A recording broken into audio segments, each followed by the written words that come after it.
Ya, halo pemirsa, selamat datang di Kabar Parlemen, di mana kami akan menyampaikan kabar selama sepekan tentang kegiatan dan keputusan di DPR Republik Indonesia. Tentunya saya Lydia Junita akan menemani Anda. Berikut berita selengkapnya.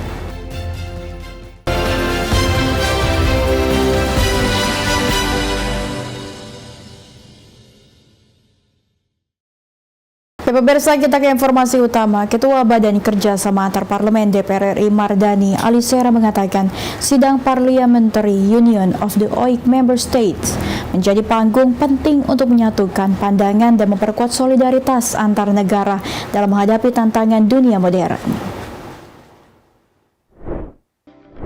Konferensi ke-19 Persatuan Parlemen. Tantangan dunia modern yang dimaksud mulai dari konflik berkepanjangan seperti di Palestina, perubahan iklim hingga ketimpangan ekonomi dan krisis kepercayaan publik terhadap institusi negara.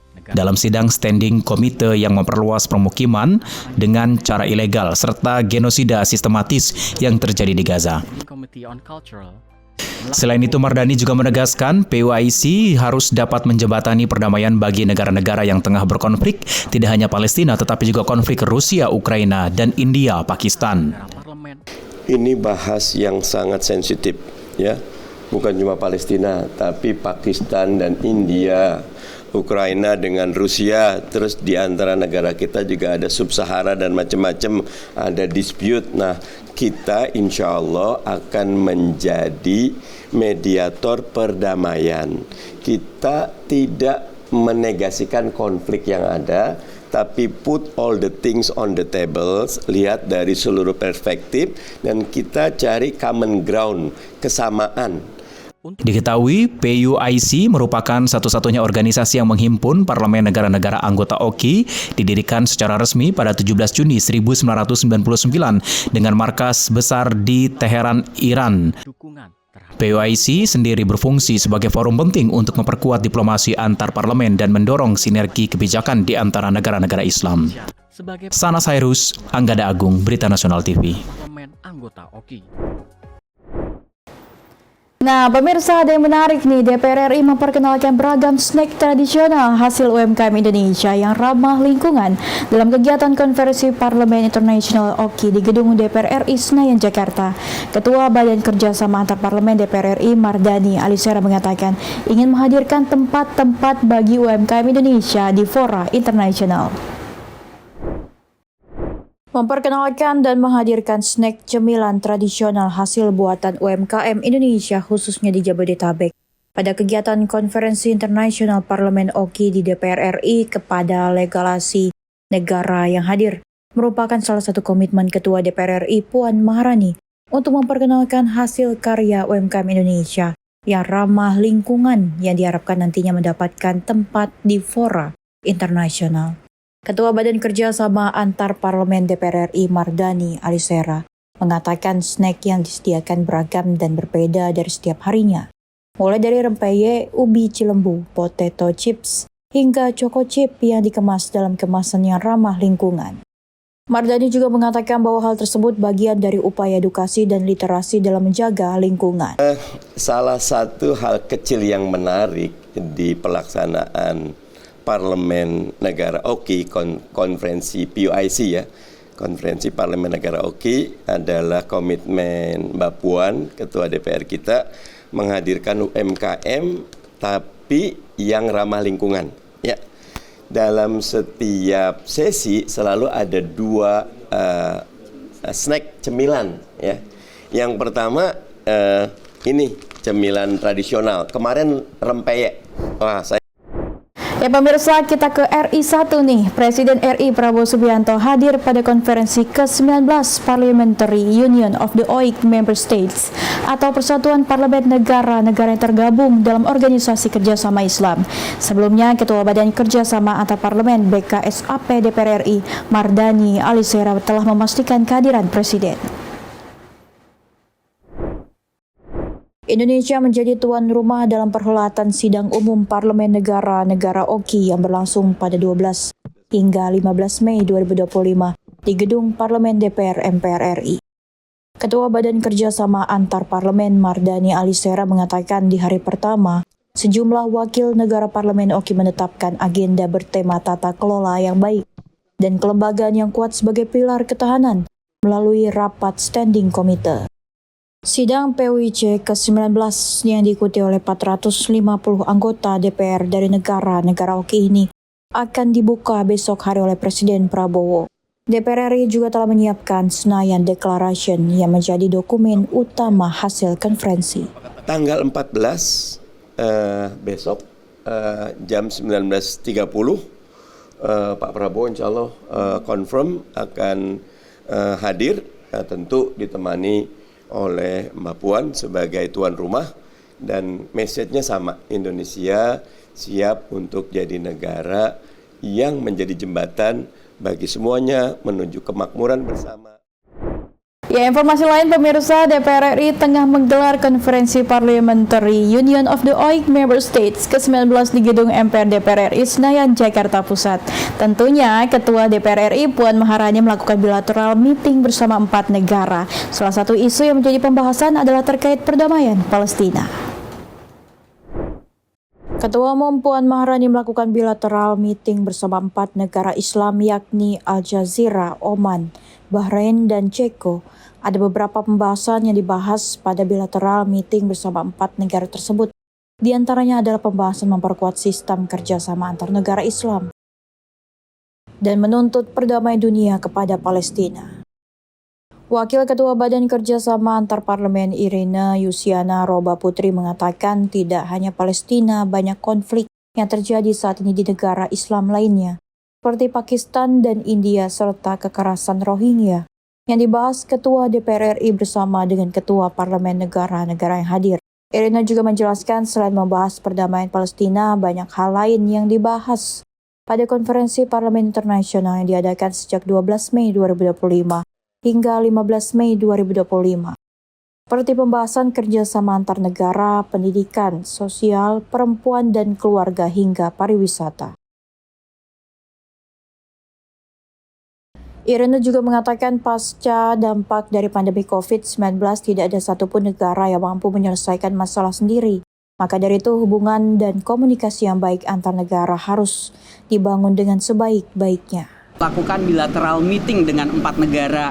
Yang pertama adalah kita meeting dengan Aljazeera, lalu dengan Oman dan Bahrain, dan juga ada satu negara bukan negara OKI member tetapi sebagai observer, yaitu adalah Ceko.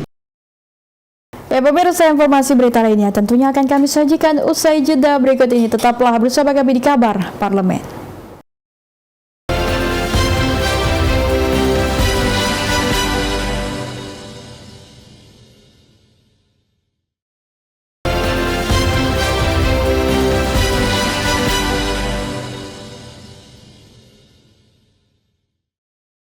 Ya, Anda masih bersama kami pemirsa. Ketua Badan Kerjasama Antar Parlemen DPR RI Mardani Alisera menghadirkan tim medis yang baru saja pulang dari Gaza untuk menceritakan kepada media dan masyarakat Indonesia terkait pengalaman mereka selama menjalani mini kemanusiaan di Gaza. Mardani mengatakan kondisi di Gaza kian memburuk, mulai dari blokade Israel yang terus berjalan hingga ancaman Zionis yang ingin menghancurkan Gaza. Yang berhasil masuk. Berdasarkan laporan Timbulan Sabit Merah Indonesia, banyak tim medis yang telah gugur bahkan ditangkap oleh pasukan Israel. Oleh karena itu, pihaknya akan mengangkat isu Palestina dan mengajak seluruh negara-negara dalam Organisasi Kerjasama Islam untuk melakukan aksi nyata dalam mendukung kemerdekaan Palestina. Mardani juga menegaskan bahwa negara hadir dan mendukung setiap usaha perbaikan kehidupan masyarakat Gaza. Ia juga mengapresiasi kepada seluruh tim medis yang telah berjuang membawa nama Indonesia atas krisis kemanusiaan di Gaza. Kondisi di Gaza kian memburuk. Blokade Israel terus berjalan.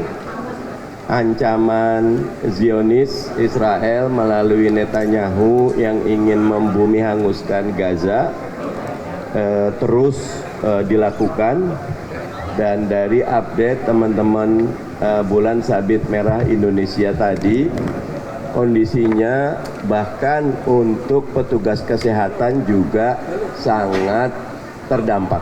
Ini 4 rekomendasi BSMI ya terkait buka blokade, bantuan pendidikan, bantuan rumah sakit, sudah kita diskusikan dengan teman Kemenlu dan insya Allah tanggal 20 Mei 2025 kita akan matangkan termasuk dukungan penuh dari Mbak Puan dan Pak Dasko untuk kegiatan kita ke Gaza.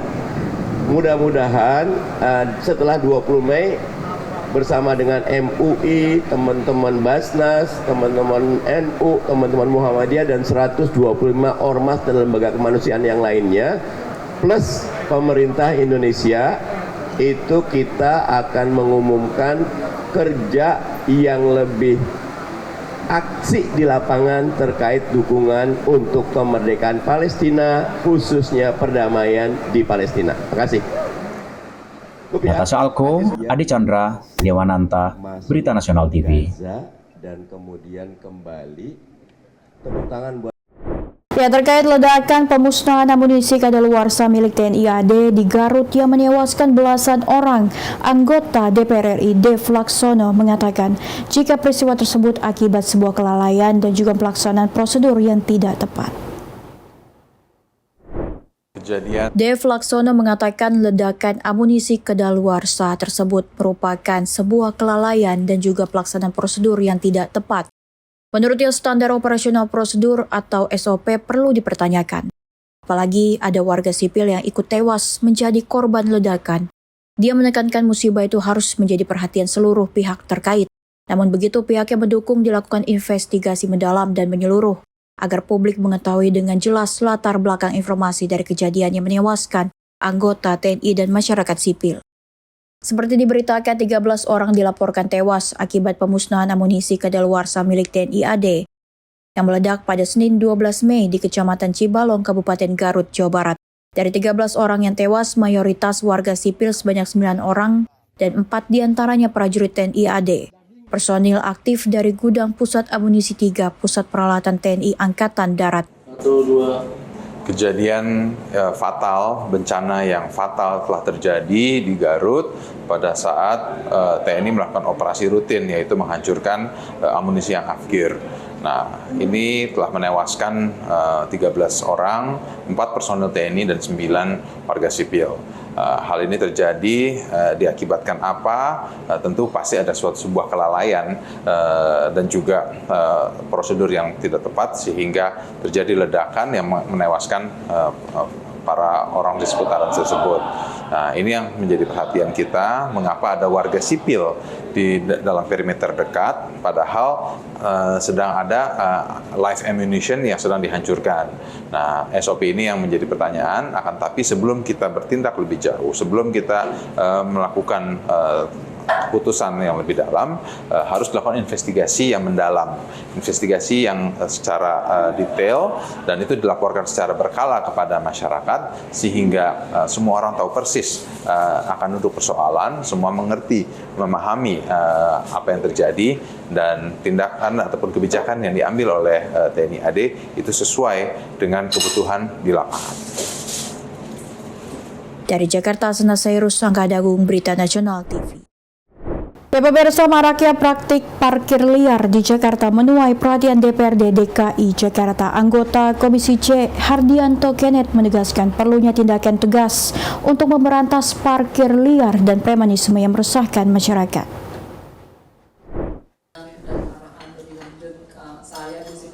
Maraknya praktik parkir liar di Jakarta menimbulkan keresahan di kalangan masyarakat. Anggota Komisi C DPRD DKI Jakarta Hardianto Kenneth menegaskan perlunya tindakan tegas untuk memberantas parkir liar dan praktik premanisme yang semakin meresahkan warga ibu kota. Kenneth mengungkapkan bahwa dalam rapat terakhir dengan UPT Parkir terlihat bahwa pengelola parkir masih belum siap menghadapi permasalahan ini. Pemahaman yang kurang terhadap tantangan ini membuat kenyataan tersebut menjadi isu yang harus segera diatasi. Lebih lanjut, Kenneth menyarankan agar pemerintah berkolaborasi dengan organisasi masyarakat atau ormas untuk mengatasi parkir liar. Menurutnya, penerapan kolaborasi dengan ormas di negara maju seperti Jepang telah terbukti menyukseskan penertiban parkir asalkan ada aturan main yang jelas. Kenneth berharap penerapan sistem pengawasan yang lebih terstruktur dan penegakan aturan yang lebih ketat dapat menjadi solusi untuk menangani praktik parkir liar secara efektif. Di negara maju seperti Jepang dan lain-lain itu yang namanya ormas-ormas ini harus diakomodir juga. Jadi pemerintah juga harus bisa berkolaborasi lah dengan ormas. Cuma kan harus ada aturan main yang jelas kan. Nggak bisa dicuekin. Kalau dicuekin kan jadi semua jalan sendiri-sendiri. Ya kalau jalan sendiri-sendiri ya akibatnya ya kayak seperti inilah. Akan ada kebocoran-kebocoran. Nah, kalau kayak parkir liar ini kan kita tahu juga sebagian besar kan dikelola oleh ormas. Makanya di rapat saya juga memberikan masukan supaya ormas-ormas ini kita rangkul. Dari Jakarta, Ajeng Tiara Galuh Anggara, Berita Nasional TV. Kita berikan ruang kepada mereka supaya Ya, informasi masih datang dari DPR RI, pemirsa. Komisi 1 DPR RI mengagendakan untuk memanggil Panglima TNI, Kepala Staf Angkatan Darat, dan Pangdam Siliwangi untuk membahas lebih dalam terkait ledakan pemusnahan amunisi kadaluarsa di Garut yang menewaskan 13 orang. Hal itu disampaikan Ketua Komisi 1 DPR RI Utut Adianto di Kompleks Gedung Parlemen Senayan, Jakarta, Rabu siang. Utut Adianto mengatakan sejauh ini sudah tercatat sebanyak 6 kali peristiwa ledakan amunisi di tanah air. Menurutnya, ledakan pemusnahan amunisi di Garut paling banyak memakan korban jiwa. Dia menyebut pihak Panglima TNI wajib bertanggung jawab. Utut mengaku pihak Komisi 1 DPR belum bisa menentukan apakah ada faktor kecerobohan. Menurutnya pihak Komisi 1 DPR akan memanggil Panglima TNI, Kasat TNI, dan Pangdam Siliwangi untuk melakukan pembahasan terkait peristiwa di Garut. Utut menyebut agenda pertemuan tersebut dilakukan segera sebelum masa sidang di DPR RI. Baik-baiknya itu yang pertama, itu yang paling penting. Yang kedua, kejadian amunisi meledak ini menurut catatan saya sudah 6 kali. Kita tentu belum bisa menjawab. Sekali lagi saya membiasakan bicara yang baik, tidak dalam posisi menyalahkan atau mengambing hitamkan. Tetapi ke depan kita harus memperbaiki ini. Menurut catatan saya di tahun 84 dulu kalau adik-adik mungkin sebagian besar belum lahir. Dari Jakarta, Syana Sairus Anggada Agung, Berita Nasional TV.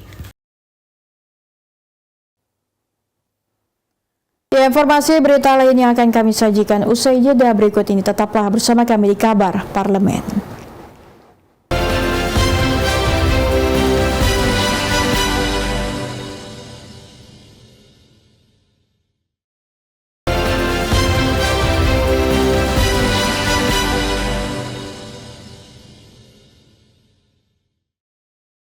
Ya, informasi datang dari DPR RI, pemirsa. Ketua Komisi 1 DPR RI Utut Adianto bersama sejumlah anggota Komisi 1 DPR RI lainnya menerima kunjungan Wakil Ketua DPR Republik Ceko di gedung DPR RI Kompleks Parlemen Senayan, Jakarta. Tentunya pemirsa, pertemuan yang turut dihadiri oleh Duta Besar Ceko untuk Indonesia ialah untuk membicarakan perihal bagaimana meningkatkan hubungan bilateral antara Indonesia dengan Ceko. Pimpinan Komisi 1 yang membidangi pertahanan luar negeri, komunikasi dan informatika, serta intelijen yakni Utut Adianto menyambut baik pertemuan dengan delegasi Parlemen Ceko. Pertemuan ini juga turut dihadiri oleh Duta Besar Ceko untuk Indonesia, Jaroslav Dolecek, untuk membahas hubungan bilateral antara Indonesia dan Ceko. Utut juga menyebutkan bahwa Indonesia dengan Ceko memiliki potensi transaksi perdagangan yang besar bagi kedua negara. Pertemuan ini menyoroti perihal potensi pariwisata Indonesia untuk menarik minat wisatawan Ceko. Salah satu kendala yang diungkapkan oleh delegasi Parlemen Republik Ceko atas daya tarik wisata Indonesia ialah tidak adanya penerbangan langsung dari Praha ke Bali. Sebelumnya, Wakil Ketua DPR Republik Ceko, Jan Skopeček, telah lebih dulu bertemu dengan Ketua DPR RI Puan Maharani untuk membahas kerjasama ekonomi Indonesia. Tentunya kerjasama ekonomi Indonesia-Ceko dapat terus meningkat termasuk dengan mengeksplorasi potensi kerjasama ekonomi lainnya, seperti ekonomi hijau dalam bentuk perdagangan karbon dan penyimpanan karbon. Yang dibicarakan adalah dari sisi mereka bagaimana hubungan bilateral ini meningkat. Ya tentu kita senang. Ya kami juga tahu mereka punya alat pertahanan yang banyak. Kalau zaman tahun Perang Dingin, Ceko salah satu pemasok peralatan pertahanan kita yang besar. Dari Jakarta, Sana Sairus, Sanggada Agung Berita Nasional TV.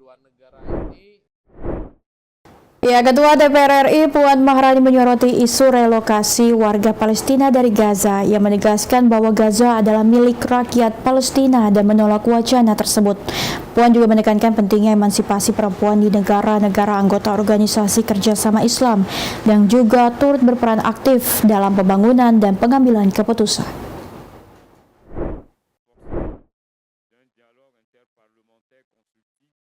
Perihal tersebut Puan sampaikan dalam sambutannya di Konferensi Persatuan Parlemen Negara-Negara Anggota Organisasi Kerjasama Islam ke-19 yang diselenggarakan di Gedung Nusantara Kompleks Parlemen Senayan, Jakarta pada Rabu malam. Puan menyatakan bahwa Indonesia berkomitmen untuk memperjuangkan sejumlah isu global yang berdampak pada negara-negara anggota OKI, termasuk dukungan untuk perjuangan kemerdekaan Palestina. Puan menekankan bahwa penyelesaian konflik Palestina harus ditempuh melalui solusi yang adil dan memperkuat kerjasama antar negara Islam. Akan memperjuangkan sejumlah isu global yang berdampak pada negara-negara anggota OKI, termaksud dukungan untuk perjuangan kemerdekaan Palestina. Penyelesaian konflik Palestina harus ditempuh melalui solusi yang adil dan memperkuat kerjasama antar negara Islam. Indonesia. Dari Jakarta, Tim Liputan Berita Nasional TV.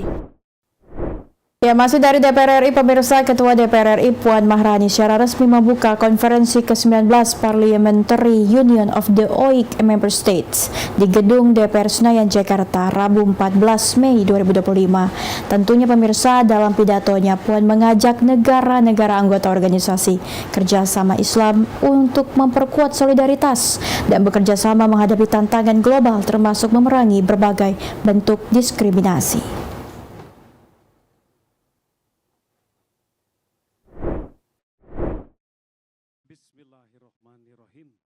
Mengusung tema Good Governance and Strong Institution as Pillars of Resilience, konferensi ini menekankan pentingnya tata kelola pemerintahan yang baik dan institusi yang kuat untuk menghadapi krisis global. Puan menyatakan semangat PUIC sejalan dengan nilai-nilai pendirian gedung DPR oleh Presiden Soekarno, yakni membangun tatanan dunia yang lebih adil dan humanis.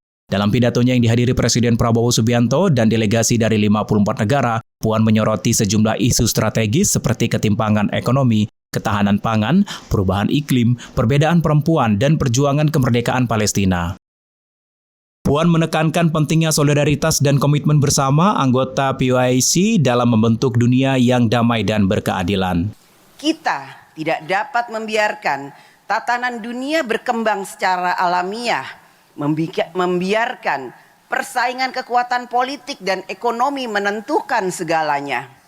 Kita yang tergabung dalam PUIC dapat ikut berkontribusi dalam membangun tatanan dunia. Konferensi PUIC ke-19 juga membahas isu Palestina, Islamofobia, dialog antar agama hingga hak asasi manusia. Momen ini sekaligus menandai kekuatan Indonesia di PUIC selama 1 tahun ke depan.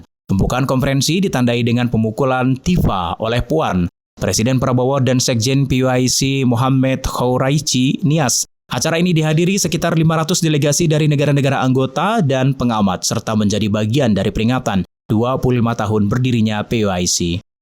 Natasha Alko, Ade Chandra, Mahendra Dewananta, Berita Nasional TV. Ya, demikian kabar parlemen telah menemani Anda pemirsa. Terus saksikan tayangan-tayangan menarik di Berita Nasional TV. Sali Junita beserta kru yang bertugas pamit undur diri. Selamat pagi dan happy weekend.